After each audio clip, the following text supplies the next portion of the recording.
Welcome into Real Deal Sports Talk with KP. It's September 25th, 2019. Middle of the work week. We've got last week behind us, this week in front of us. Some of us are doing the fantasy game and we're trying to make trades and get the waiver wires going. The baseball season is coming to an end. Most teams, 6, 7, maybe 5 games left. Playoffs pretty much decided at this point. We'll get into baseball a little bit more this weekend. But that's wrapping up. So baseball's finally going to get exciting, watchable. You know, the playoffs are great to watch in baseball.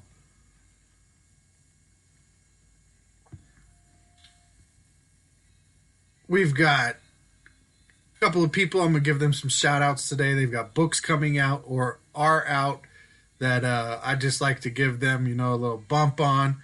So we're going to talk about that today. We're going to talk about Greta Thunberg. Give her shine. She is a champ. College football. We haven't talked about college football really at all on this show, so we'll look at the current standings. I've got some thoughts. I'm sure you've got some thoughts. So I'm going to share mine. You can disagree if you want to. Check it out, www.realdealsportstalkwithkp.com. There's a little link you can get at me if you want me to return a comment to your comment. Leave your email address. I'll get back to you. If you just want to sound off, sound off. Maybe if I like what you say, maybe if I take offense to what you say, I'll put it on the show.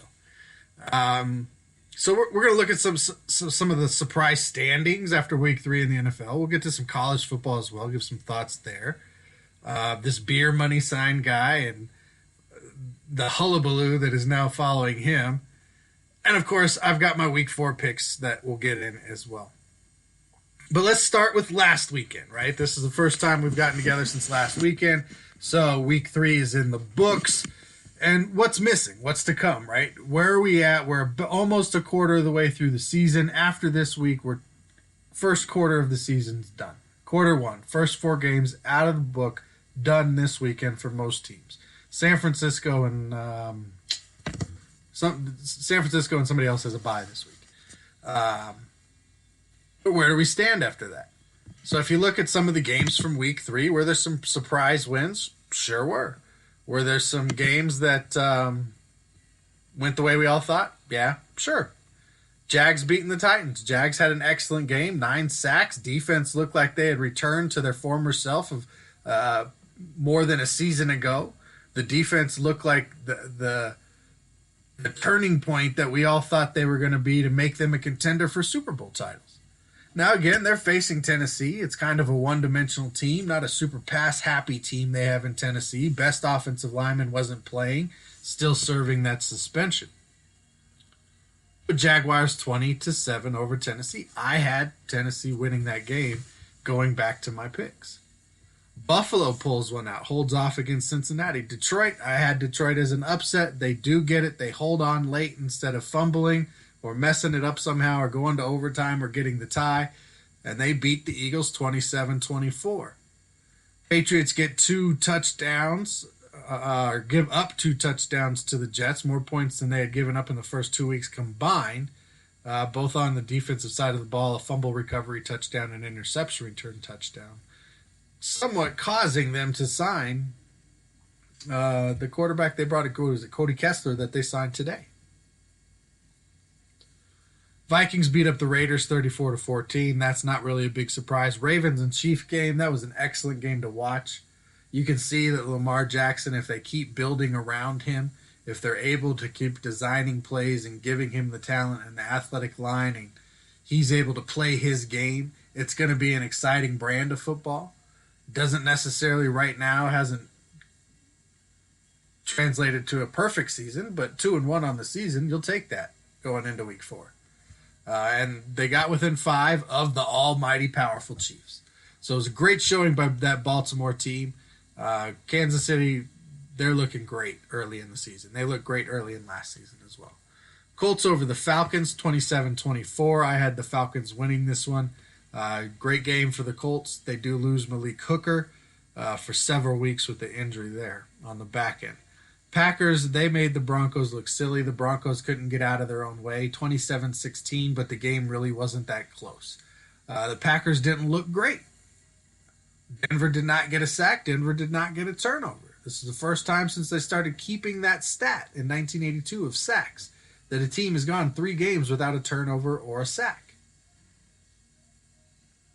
We are not seeing from Denver this talent go into this Vic Fangio defense that was supposed to be so great and so creative and create turnovers and create sacks and utilize this talent of Bradley Chubb and Von Miller and Chris Harris and Will Parks and Justin Simmons, and it's not happening. Something's being lost in the translation. Either Denver doesn't have the talent we all thought. I thought. Vic Fangio's not the coach we all thought. Or they're just not putting it together yet. There's something lost in that translation. It's not coming out on the field. You see Chicago's defense is doing just fine. You saw them destroy Washington Monday night.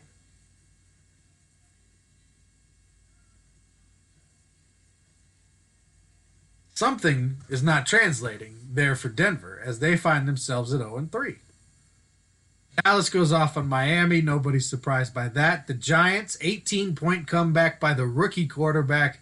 Let the talk of the town rise in New York City.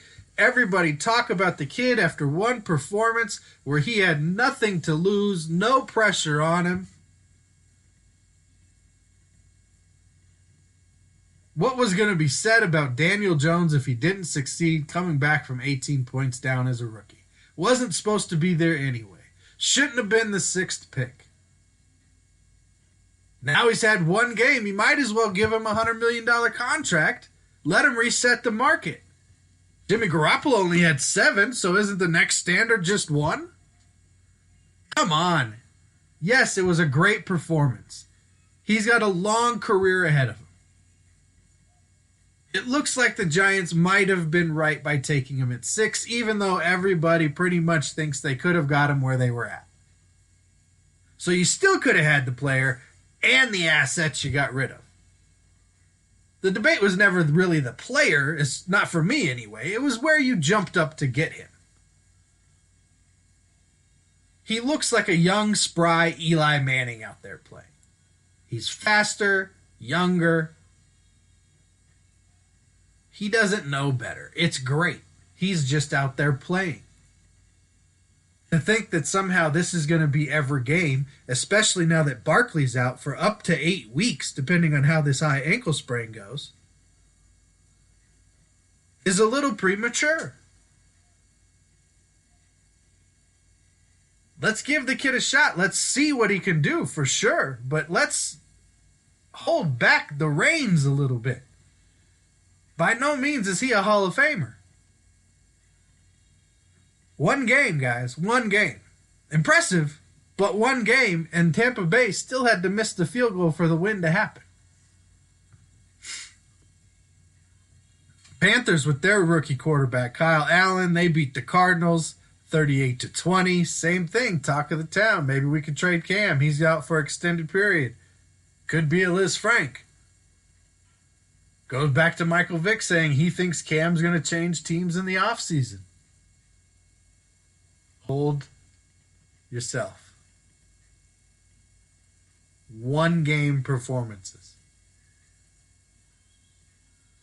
The dog, what's to say? The sun shines on the dog's ass every once in a while. One game. 49ers hold off the Steelers. Mason Rudolph does not have that win yet as they win 24-20. The Saints in Seattle come up with the big win. Impressive. I did not expect that to happen. They win 33-27. I thought Seattle would take it. Great play calling on Sean Payton's half to keep them in it, to keep them going, to utilize the other weapons they have. A lot of weapons there. Maybe they can keep themselves afloat. Who knows? Impressive win, though, for New Orleans against Seattle. Texans hold off the Chargers late. Chargers had a late chance to try and tie it. Weren't able to come up with it. Rams beat up on the Browns. Browns just not in a flow right now. Freddie Kitchens says there's no way he's turning over the play calling duties at this point. I think he needs to. Personally, that offense is not in a flow. He might have too much on his plate, might be trying to do too much, might be trying to keep all of the stars happy, and they just need a person who knows how to call the plays. You want to be involved in creating the game plan? Great. Be involved in that. But let somebody else call the plays, because right now it's not working. If it doesn't work again this week, that's a clear sign, a quarter way through this season already, that if you want to do something this season, you've got to make a change. Not every head coach can be a play caller. It is a special ability, a special skill, and very few in the history of the league have really, truly been good at it. And then the Bears again, they beat up Washington Monday night, just mauled them, didn't give them a chance.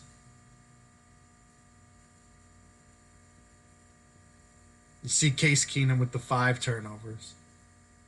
Not playing well this week. You see Baker Mayfield.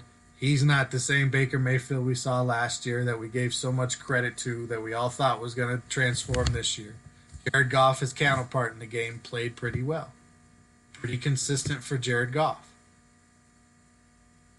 Deshaun Watson played great. Phillip Rivers is having a solid season. Teddy Bridgewater, hey, a few weeks ago after San Francisco played Denver in the preseason, everybody was writing Jimmy Garoppolo off.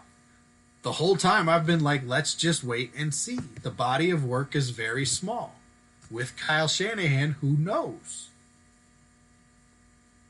But he should not have reset the market with the deal that he got. Kyler Murray, we're not seeing results out of him as a rookie right now with that Cardinals team that's searching for a lot of talent, really. Josh Rosen didn't have a great game for the Dolphins, but can you really blame him?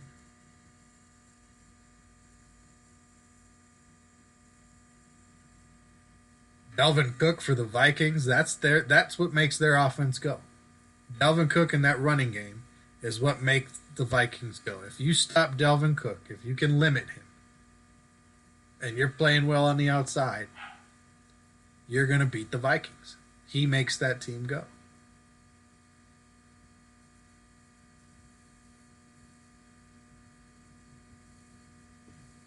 It was an interesting week. We've got Thursday night football tomorrow. But currently, as we stand with the standings, there's some surprise undefeated teams. There's a team that's technically undefeated. We've got some surprise teams that haven't gotten a win yet. New England and Buffalo tied atop the AFC East. Buffalo's got a good defense. They're doing enough on offense right now with who they've played to win all of their games.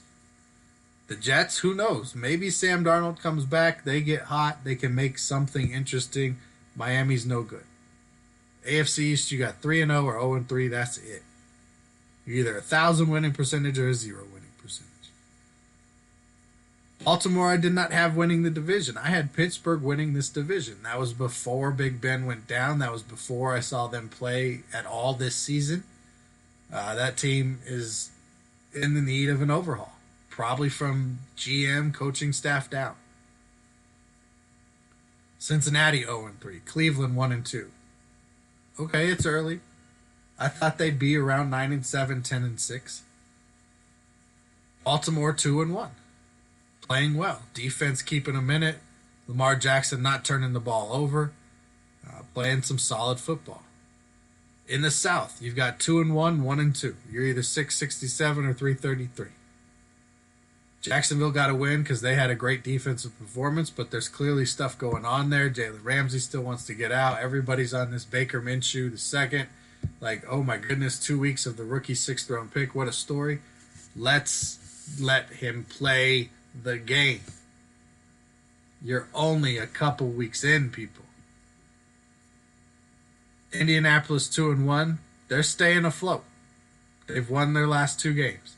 Houston probably at this point is the favorite to win that division.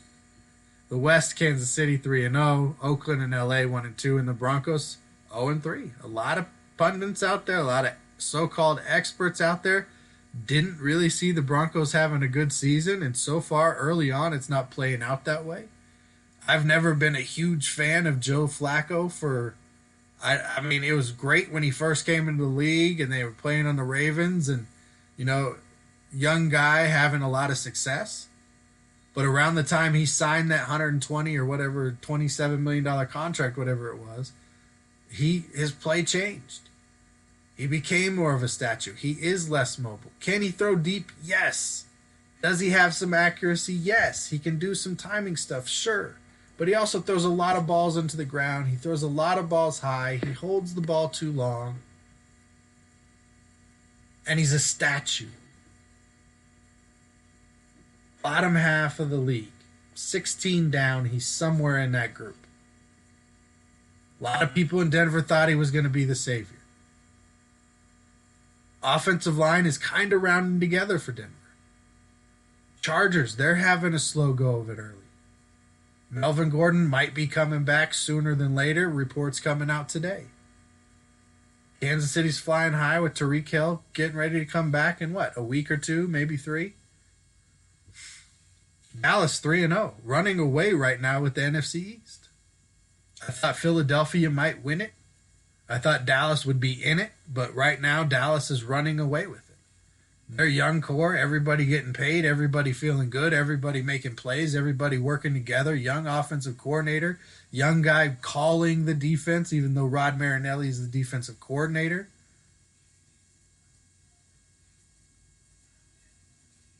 Youth movement in Dallas, and it's working out. Giants, they're going to free fall without Barkley.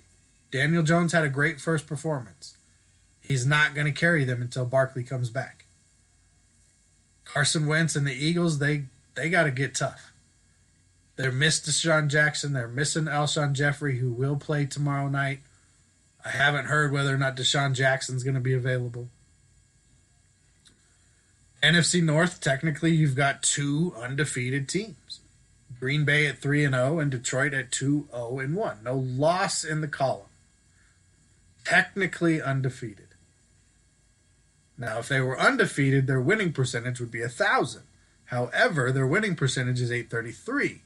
So, are they really undefeated? And hey, y'all know they're my favorite team. But I'm going to be real with it. Like, they're not... Technicality. They face Kansas City. They're going to have a tough go of it this week. Could they shock Kansas City? Has Matt Patricia had some success going against Andy Reid as coaching? Sure, they've both had some success against each other. Detroit, they need all weapons available. It doesn't sound like right now they're going to have all the tools available come Sunday. It's going to be real hard. I mean, you've got to come with everything. You got to come with it for 60 minutes, and you've got to get them to create turnovers on themselves. Make them make mistakes. You have to keep them off the field. You have to limit their big plays. That's a tough task for any team right now. So Detroit could fall out of that technicality this week. I hope they don't. Minnesota at 2-1, Chicago at 2-1. Tough division right there. Probably the toughest. It is the toughest division in the NFL right now. New Orleans on top of the South, 2-1. Everybody else 1-2 in the NFC South. Everybody's searching right now.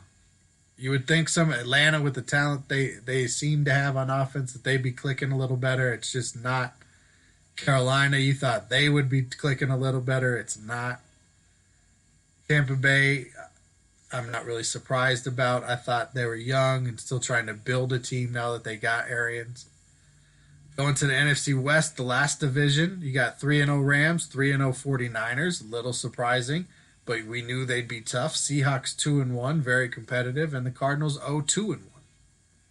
That tie coming against, obviously, Detroit in week 1. So some surprises, some not so surprises. New Orleans you kind of figured would be up there. The Rams you figured be up there. 49ers 3-0. Probably if you weren't a 49ers fan, you didn't have that, but we thought they'd be pretty decent. They've been on an upward trend. Green Bay, I had them winning the division. Not a big shock. They're at 3-0 right now.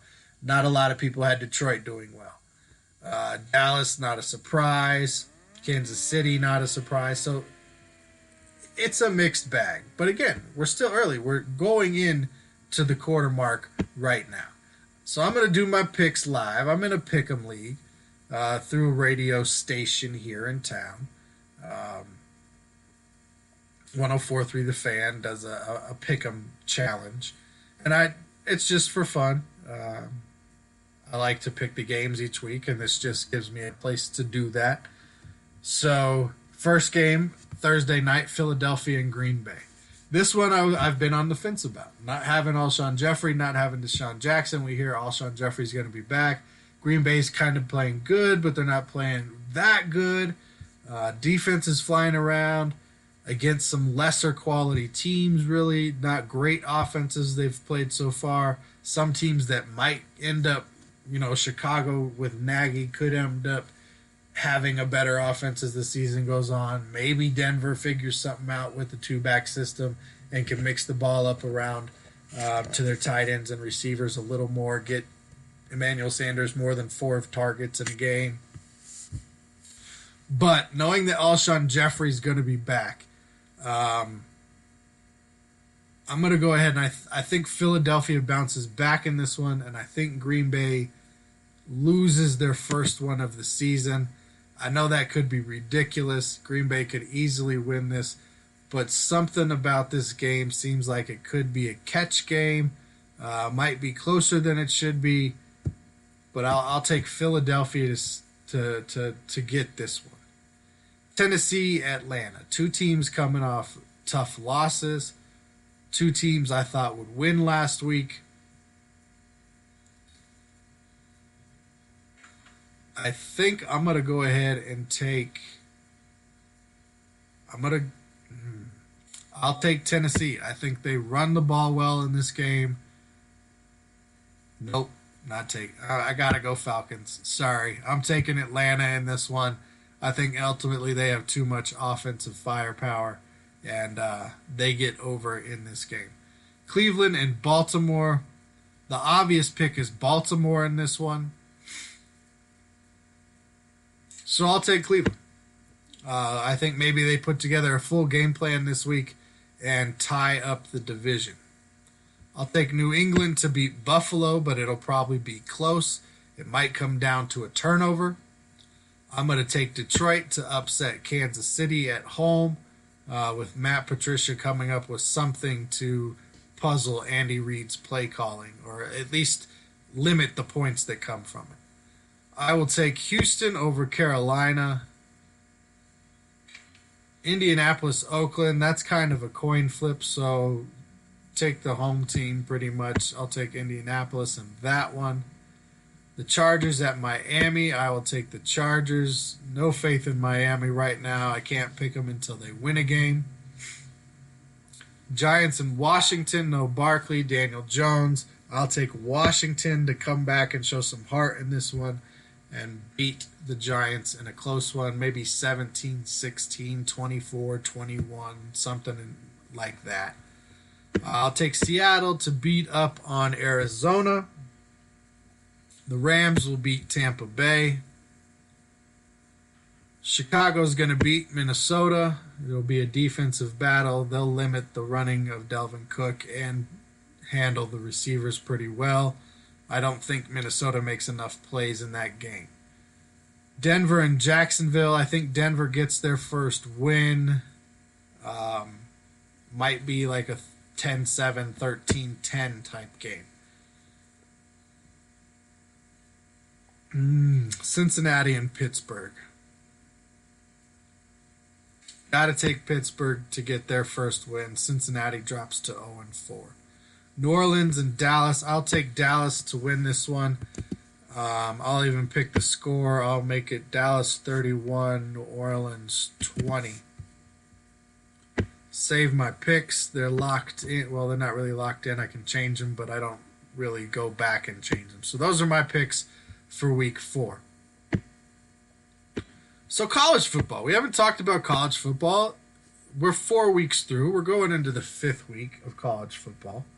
And what we've seen is necessarily the preseason polls should just be that. They shouldn't be anything that have to do with the regular season or how teams are then ranked throughout there and whether they move up and down. And, well, if they're 1 and they still win, we got to leave them there because that was their preseason rank.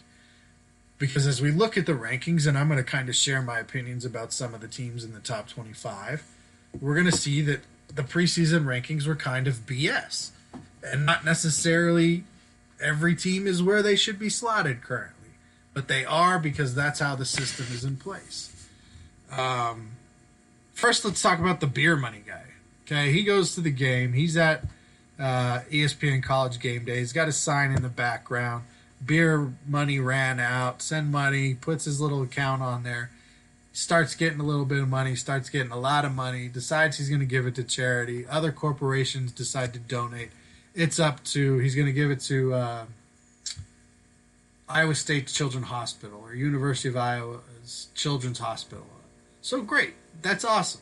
You know, you started this joke, thought you were going to maybe get a couple bucks to buy some beer, ended up getting a lot of money, decided, you know what, this was a joke, I'm not going to keep it, charity's the way to go. It's up to over $1 million, like 1.14 or 1.4 or something $1 million right now. Well, now this guy is apologizing for tweets that have been found, once again, of his little dumbass being a racist when he was a teenager. Now, he apologizes for it. He says he barely remembers doing it, and that at the time he knows it was insensitive and wrong, and he was quoting a comedian and a TV show he does called Tosh.0. So what I hear is, I'm not going to take full credit for it. It wasn't my fault. Those weren't my words. I just shared them. So he's not saying he's not racist. He's apologizing because it came up. He's deleted the tweets since then. He's forfeiting the year of beer he was going to get from Bud. And they were going to put his face on every can, which is ridiculous. It was a joke. It was a goofy thing. When he was 16, and probably still now, he's a racist or a bigot or prejudiced. It's retarded, it's dumb, it's ridiculous, whatever word you want to use, some offensive, I know, that this person is getting this much attention for a sign that started as trying to get beer money. Like, that's the big headline of college football this week, is the beer money guy. So that story went way overboard. Thank you, ESPN. Thank you, social media, for helping us out with that nonsense. Should we use the coaches poll or the AP top 25 to talk about these teams? I tend to like the coaches poll. I think it's not as finicky as the AP top 25 is. I think the AP top 25 sometimes get locked in on their favorite teams or the teams they think are playing in the better conferences or, you know, things like that, and they don't give credit where credit is due always. I think the coaches poll does a little bit better job of that, but they can do the same thing too by overvaluing certain conferences and certain opponents. For instance, the Pac-12 right now looks like a very weak conference. I have not been impressed by any team in the Pac-12, and their highest ranked team in the AP is 13 at Oregon, and in the coaches poll, also 13th at Oregon. Okay, not too bad. But let's start at the top. Clemson, they were ranked first overall in the preseason poll. They haven't lost, so guess where they still are? First. Are they the best team in college football right now? No, they are not. Are they playing well? Are they undefeated? Yes. They've also played some lower level talent. Oh, wait. So is most of the top 25, because that's a common trend right now. Ohio State's playing great football. Oklahoma's playing great football.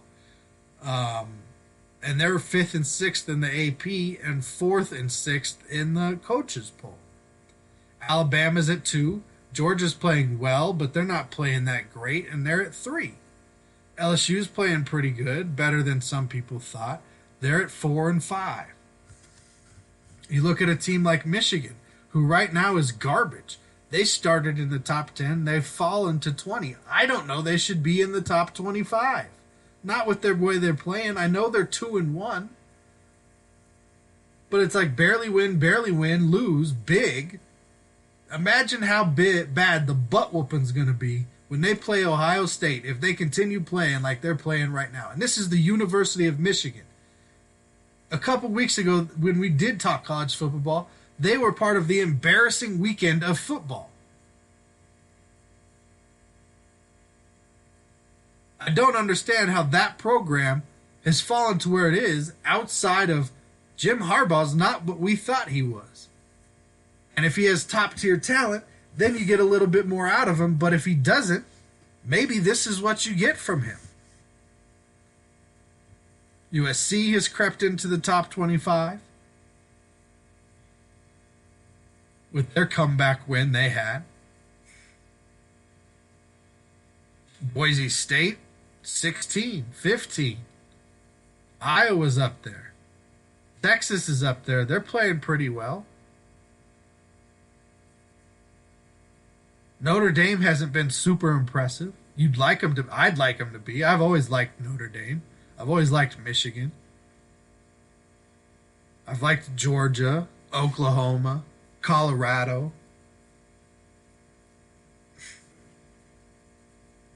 Colorado gets a big win this weekend. Virginia's playing pretty good football right now. I like what they're doing there at Virginia. UCF, they take their first loss.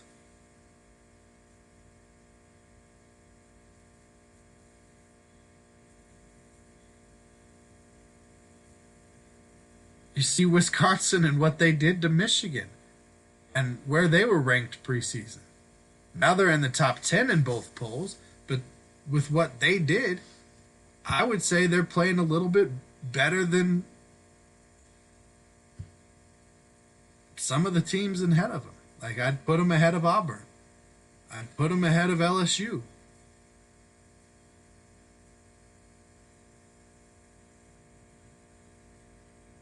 Florida's playing. I had no idea Florida was going to be as competitive as they are this year. Still undefeated, 4-0. 8th in one poll, 9th in the other. But I didn't think they were going to have it. I really didn't. I'm surprised Penn State's ranked as high as they are, 11 and 12 in the two polls. Cal's up there. I didn't see that coming from Cal. 16 and 15.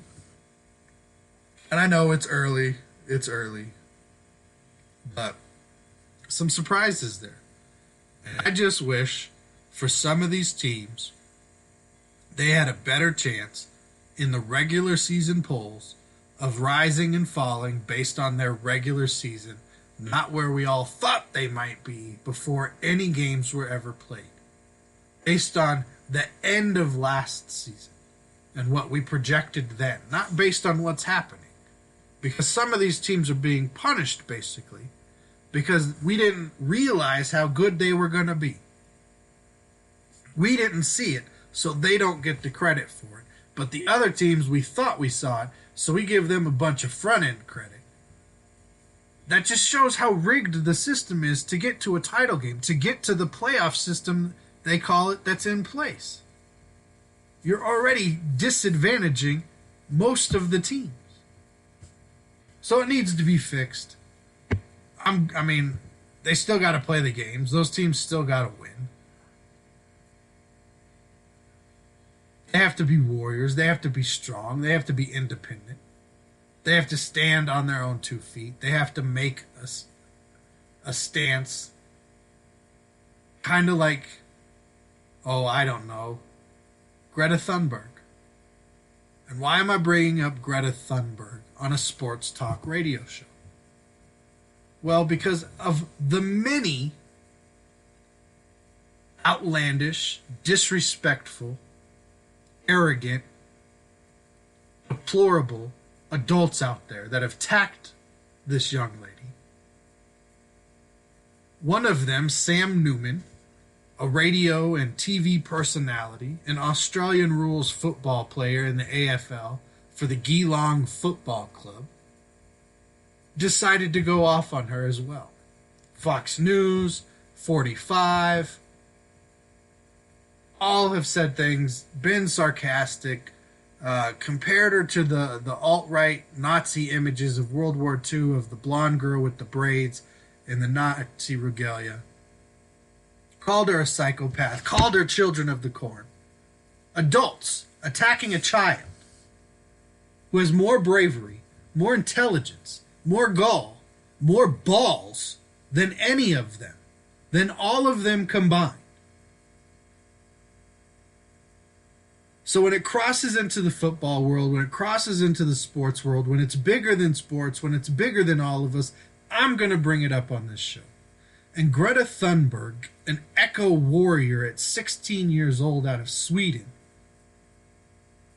And if you haven't seen her UN statement and her speech, you need to go watch it. You may think it's rehearsed, you may think it's been given to her, but there's excellent points in there regardless. And you hear her passion, you hear her anger, you hear her sadness. And at 16, guess what? My daughter's 16. My daughter will be 17 in November. So this young lady's the same age as my daughter. When I see adults attacking people my daughter's age, are you kidding me? And when the kid is right, the teenager's right, go listen to her statement. They will be watching. They are a large population around the planet. They will be taking voting majority. And I hope they don't take it. And I hope they do something about it.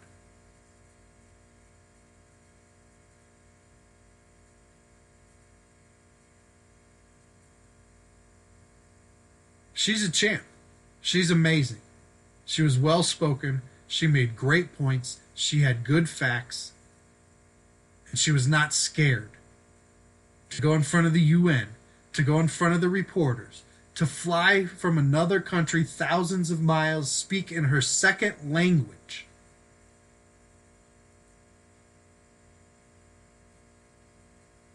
To pour her heart out to the world, to let everybody know, once again, what we've known for so long.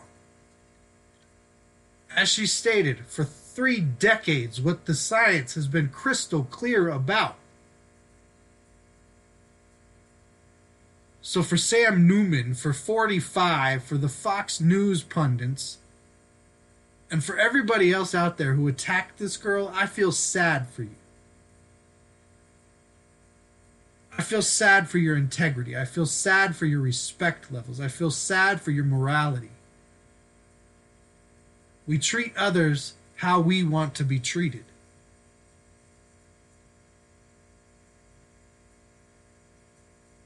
And you treat others the way you want to be treated. Greta Thunberg,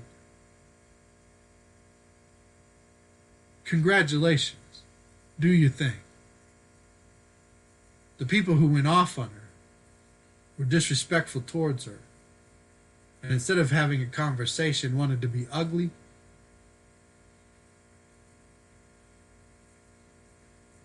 Sad. Just sad. So Greta's doing her thing. Young people are starting to wake up, starting to get a voice. I got a couple other people. One that I've gotten to know through a couple friends, through social media. One we've had on this show that have books coming out or books out right now that you can purchase. So I'd like to give them a little bump right now. Marcus Ogden, we've had him on the show. We had him on the show earlier this year talking about this book, The Success Cycle that he has out. It's on pre-order right now on Amazon. It's his second book. So go check that out. Definitely support that. I'll be getting my copy for sure. And then another guy I've come to know through mutual friends. He's also a former athlete, played at University of Colorado, Josh Mode Ford. His book, Misinformed, Become a Better Player, Become a Better Person. People have goals, athletes have expectations. Is out now. You can purchase it. Go to www.outthecage.com on their product page, Misinformed. And you can cop that book. I'm personally going to get a copy of both of these. I'm interested in reading both of these gentlemen's works. And I suggest you do too. Not just because I do, but they're both, athletes who have now moved on into another world. So it's inspirational that way. Marcus's book is not so much about athletics like his first book was, but more so the second part of his life and becoming successful at public speaking, and how certain behaviors and certain things can get you to that point too. At least that's what I'm taking from it. I haven't read it yet. Still plan on doing that. And Mode's book, Misinformed, Become a Better Player, Become a Better Person. It's just got me intrigued. This young man is doing a lot of outreach, a lot of, I don't want to call it activism, I want to call it teaching, informing, growing, and it's just impressive to watch his journey through social media. So I'm supporting what he's doing right now as a friend of a mutual friend. So check that out. The books are out or coming out. And then, you got to get why I love sports in there. I'm going to try and do it as often as possible. It might not be every show, but I do have one for today. So it is my 7th one. It'll be the last thing. And it's this guy in Philadelphia, the Eagles fan who was catching the people who were falling from the burning building, the babies and the lady. He's a retired fireman, Hakeem Laws. He took a playful shot at Nelson Aguilar's hands. Laws is a former firefighter and military veteran who jumped into action when first responders, he noticed the apartment building in West Philadelphia on fire about 2 a.m. on Monday. So he helped catch a baby and a woman who were being lowered from a window. And he said, and you can go see the video of this as well, it's viral, "I see a guy hanging out the window screaming that the kids were in there.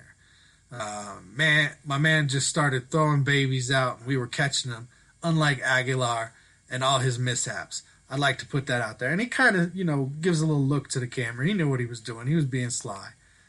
So Aguilar, he recognized this. He was looking for him on Twitter, and he made a really good offer to the guy, took it humbly. And he said, "Thank you for being a hero in the community. Would like to invite you and your family to the next home game." Twitter helped me get in touch with him. They were able to get in touch. Law said being acknowledged for doing something like that, rescuing people from a fire, that's the real reward for me.